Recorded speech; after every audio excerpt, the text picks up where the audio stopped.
अब देख रहे कर्नाटक में क्या किया, इससे भी ज्यादा कोई गिर सकता है क्या? इतने शर्म की बात है, दुख होता है हम लोगों। देखते नहीं थेथोलॉजी की तरह भाजपा का प्रवक्ता सब कैसे झूठ, खुलेआम झूठ बोलता है। अभी सर 2000 का नोटबंदी मोदी जी ने ऐलान किया है। तुगलकी फरमान, तुगलक का नाम सुने थे ना, तो वही तुगलकी फरमान है। ये उनसे भी बड़े तुगलक हैं ये, कि जब 4 साल में नोटवा बंद करना था तो छापे काहे के लिए, और उसमें चिप लगा हुआ है, जो लोग चिप ढूंढे तो कहाँ है? टीवी अखबार उस वक्त भी मास्टर स्ट्रोक बता रहा था। इनसे बड़ा चोर भ्रष्ट कोई है?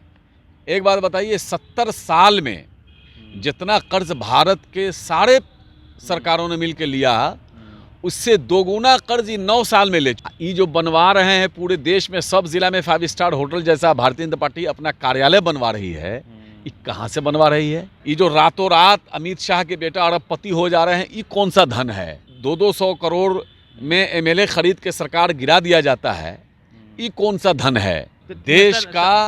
देश का सत्यानाश करके रख दिया इन लोगों ने। मुसलमान तो एक बहाना है, दलित पिछड़ा निशाना है। इनका हमला दलितों पर है, पिछड़ों पर है, डायरेक्ट तो बोल नहीं सकते हैं। सुन लीजिए मोदी जी, इस देश का एक एक मुसलमान, एक एक इंसान दलितों और पिछड़ों और तमाम उन अंतिम पायदान पर बैठे हुए व्यक्तियों के साथ खड़ा है।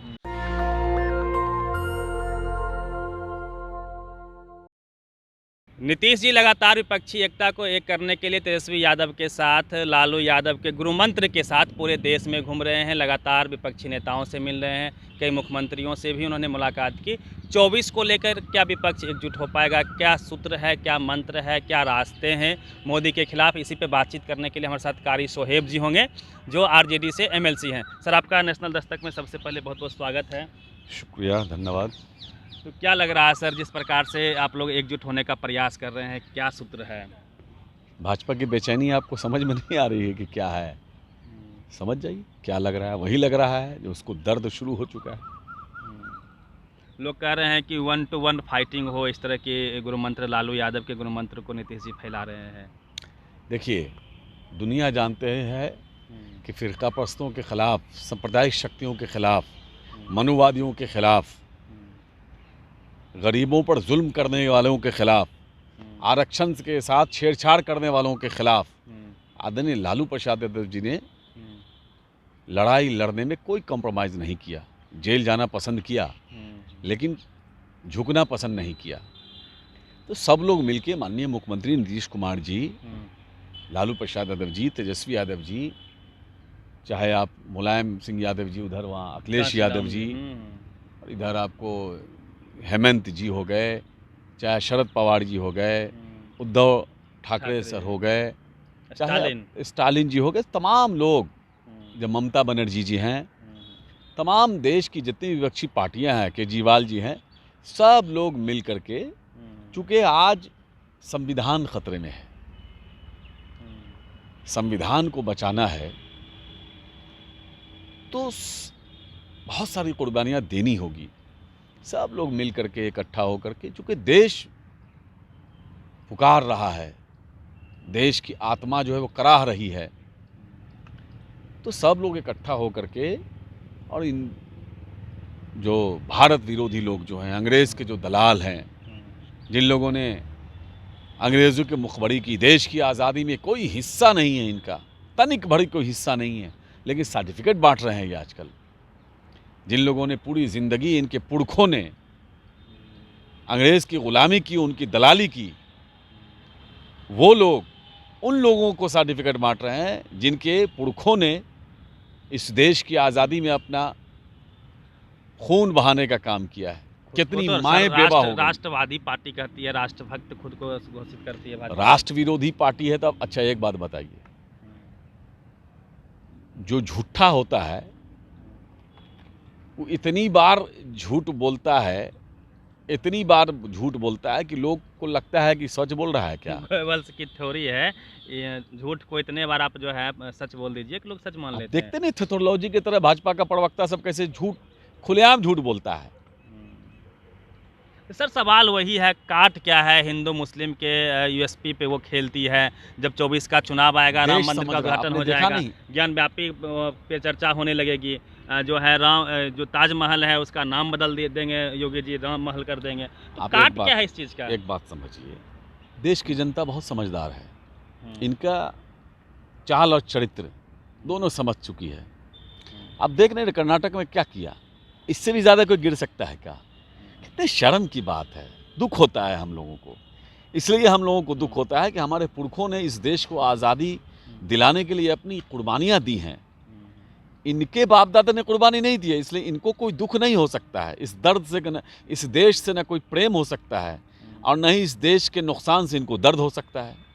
इनको तो मज़ा आता है ना। क्या लगता है कि जो श्री राम के नाम पे वोटिंग होती रही है, भाजपा का जो एसपी रहा है, जो कर्नाटक के परिणाम आए हैं बजरंग बली के नाम पे, बोले थे मोदी जी वोट करते वक्त उनको याद, लेकिन लोगों ने वोट किस नाम पे दिया? वो रोजगार के नाम पे दिया क्या? नहीं, फट रहा, फट गया। अब लोग ये पूछ रहे हैं ना कि भाई रोजगार कहाँ है? महिलाओं की अस्मतें लुट रही हैं, किसान रोड पे, जवान रोड पे, महिलाएं रोड पे, महिला पहलवान भी, भाई महिलाएं तमाम जगहों पे, किसानों का वही हाल, नौजवानों का वही हाल, लोगों का आरक्षण छीना जा रहा है। दलितों और पिछड़ों को तो ऐसा लग रहा है कि इन लोगों ने कसम खा लिया है कि इसको बर्बाद करके ही दम लेंगे। अभी सर तो 2000 देश समझ रहा है। अभी सर 2000 का नोटबंदी मोदी जी ने अनाउंस किया है। तुगलकी फरमान, तुगलक का नाम सुने थे ना, तो वही तुगलकी फरमान है। ये उनसे भी बड़े तुगलक हैं ये। सवाल तो यह है कि अरे भाई सवाल ये है कि जब 4 साल में नोटवा बंद करना था तो छापे काहे के लिए? और उसमें जो चिप लगा हुआ है, जो लोग चिप ढूंढे तो कहाँ है? टीवी अखबार उस वक्त भी मास्टर स्ट्रोक बता रहा था और इस वक्त भी मास्टर स्ट्रोक बता रहा, बोला कि ये भ्रष्टाचार पे ये अंतिम प्रहार है। इसका मतलब है कि प्रधानमंत्री ये कबूल करें कि हम भ्रष्टाचार को 9 साल में नहीं रोक सके। ये तो फंस रहा है। भ्रष्टाचार को हमने बढ़ावा दिया है।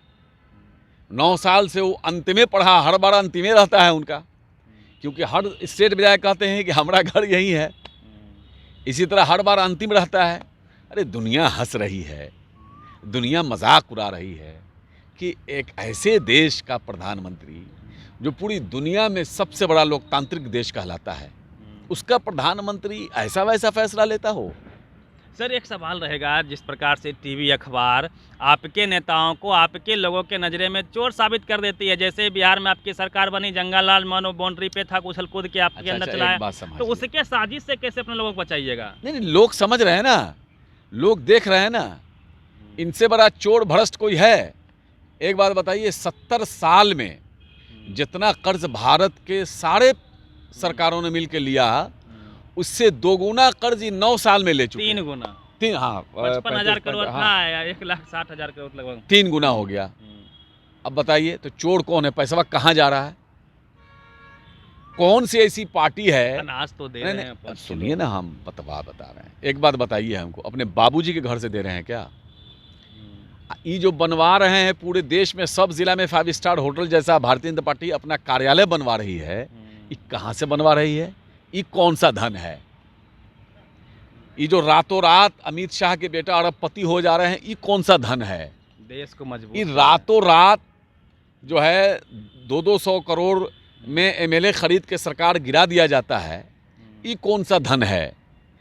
ये जिस तरह से पूरे देश में अगर बहुत ईमानदार हैं तो बीजेपी ऐलान करे कि पूरे दुनिया से जितना चंदा इनको आया है, पार्टी फंड में कौन कौन पैसा कहाँ से आया है, तो ऐलान कर दे।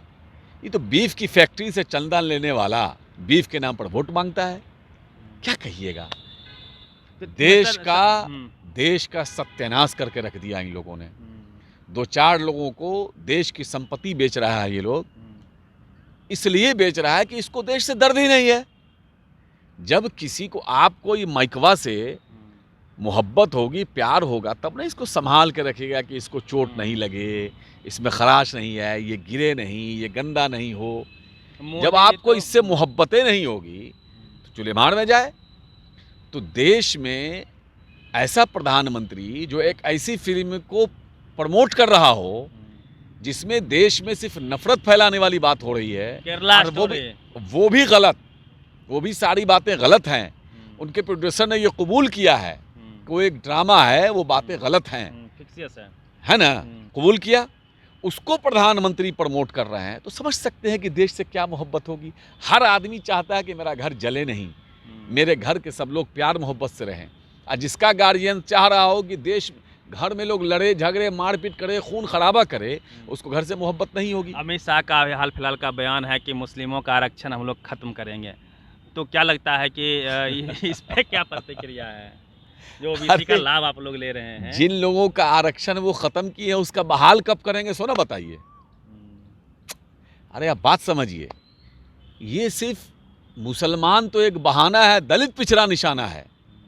इनका हमला दलितों पर है, डायरेक्ट तो पिछड़ों पर है। डायरेक्ट तो बोल नहीं सकते हैं, पिछड़ों पर है, दलितों पर है।